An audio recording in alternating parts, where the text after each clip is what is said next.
Welcome back, everyone. Today we delve into the dark heart of college life, where shadows whisper secrets and the hallowed halls echo with untold terrors. We have 3 spine-chilling true horror stories from students that will make you think twice about staying late on campus. These tales come from those who braved the night, who felt the icy breath of fear against their skin. They dared to confront the unknown in the very spaces where knowledge is sought. So, lock your doors, turn off the lights and prepare to enter a world where the line between reality and nightmare blurs. Let the stories begin. The library stood silent, a tomb of knowledge bathed in the pale glow of moonlight. Sarah, a dedicated student, found herself alone, surrounded by towering shelves that seemed to stretch endlessly into the darkness. It was finals week, and the pressure to succeed had driven her to this late-night study session. The air hung heavy, thick with the scent of aging paper and a stillness that seemed to muffle every sound. She could hear the frantic thumping of her own heart, a steady rhythm against the backdrop of silence. As I reached for a particularly weighty textbook, a cold breeze swept through the aisle, ruffling the pages of the books around me. I shivered, pulling my sweater tighter around myself. It was then that I noticed it. A presence, a shift in the atmosphere. It was subtle, a whisper of something unseen, but it sent chills down my spine. Slowly I turned, my heart pounding in my chest. There, at the end of the aisle, a figure flickered in the dim light. A man, tall and gaunt, his features obscured by the shadows. He wore clothes that seemed to belong to a bygone era, his eyes fixed on her with an intensity that made her breath catch in her throat. Fear, raw and consuming, seized her. She couldn't move, couldn't scream. Time seemed to stand still, each tick of the clock echoing in the silence. The figure took a step closer, and I could make out the faint outline of his face, pale and drawn, his eyes burning with an eerie light. He moved with an unnatural grace, gliding towards me as if he were one with the shadows themselves. I wanted to run, to tear myself away from the sight before me, but my legs felt like lead. The figure stopped just a few feet away, his presence radiating an icy cold that seemed to seep into her bones. She could feel her heart pounding in her chest, a frantic drumbeat against her ribs. He raised a hand, his long, bony fingers reaching out towards her. Terror finally broke through the paralysis that had gripped her. I screamed, a high-pitched wail that echoed through the silent library. I scrambled back, knocking over a stack of books in my haste to escape. The figure vanished as quickly as it had appeared, leaving me trembling on the floor, surrounded by scattered books and the echo of my own fear. I didn't waste any time gathering my things, my heart still racing from the encounter. As she fled the library, she couldn't shake the feeling that she was being watched, that the eyes of the ghostly figure followed her every move. From that night forward, Sarah never dared to set foot in the library after dark, forever haunted by the memory of the spectral figure and the chilling touch of the unknown. The library, once a sanctuary of knowledge, had become a place of fear, a stark reminder that some secrets are best left buried in the shadows. The old dormitory loomed over the campus, its brick facade weathered with time and whispered to hold secrets best left undisturbed. Within its walls, Jake, a freshman still finding his footing, experienced a series of unsettling events that shook him to his core. The dorm room, meant to be his sanctuary, transformed into a breeding ground for fear. It began subtly, with whispers and creaks in the dead of night, sounds easily dismissed as the settling of an old building. But the disturbances escalated, growing bolder, more insistent. Objects began to move mysteriously. Books would fly off shelves, landing with a resounding thud that shattered the quiet of the room. Lights flickered erratically, casting grotesque shadows that danced across the walls, twisting familiar shapes into menacing figures.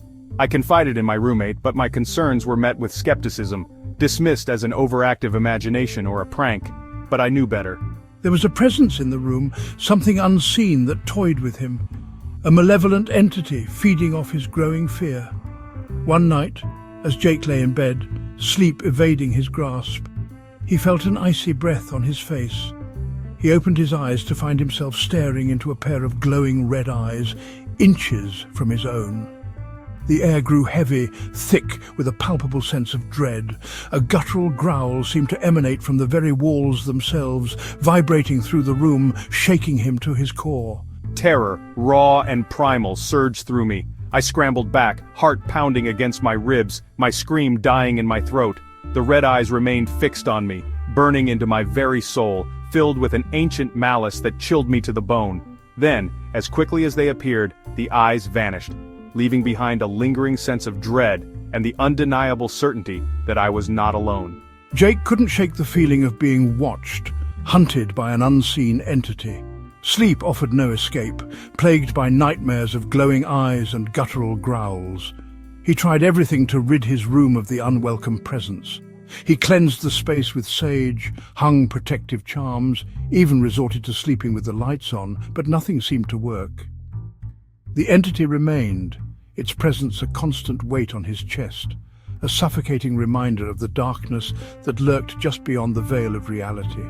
Driven to the brink by the relentless haunting, I made the difficult decision to move out.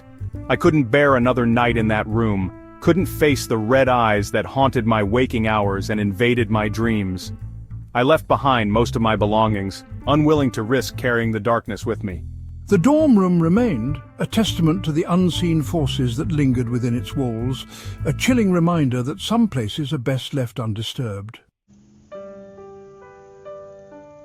The fog rolled in, blanketing the city in an eerie silence, swallowing the familiar landmarks and twisting them into grotesque shapes. Emily, a young student, found herself walking home alone, her unease growing with every step she took. The streetlights cast an eerie orange glow that did little to penetrate the thick fog, their beams swallowed by the swirling mist. She could hear the sound of her own footsteps echoing on the pavement, each step a lonely beat in the stillness.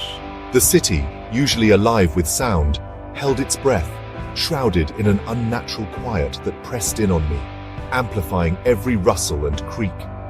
It was then that I noticed him, a figure shrouded in the fog, a shadow lurking at the edge of my vision.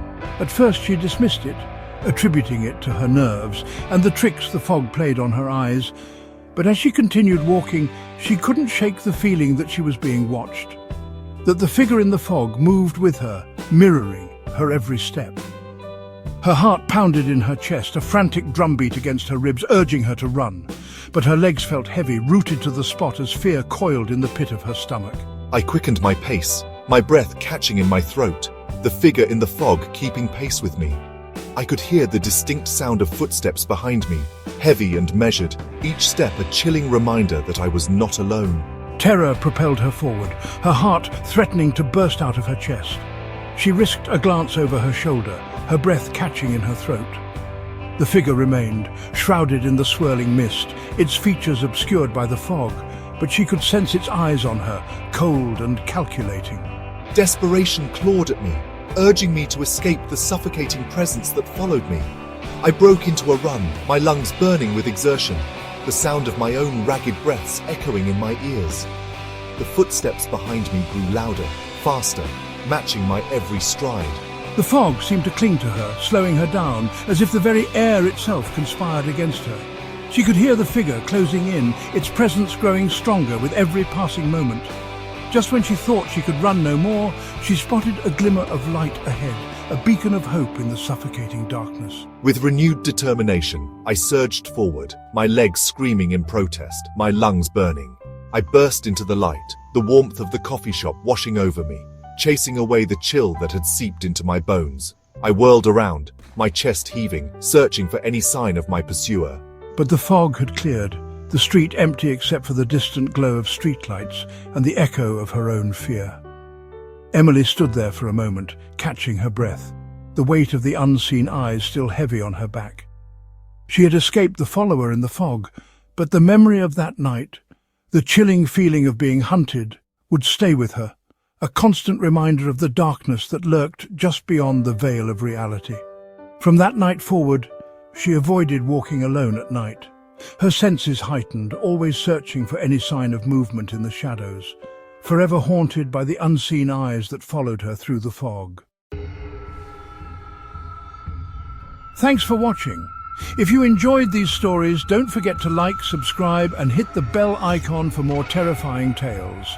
Stay safe out there. Remember to keep the lights on tonight because you never know what lurks in the shadows when the lights go out. Until next time, sleep tight and try not to let the nightmares bite.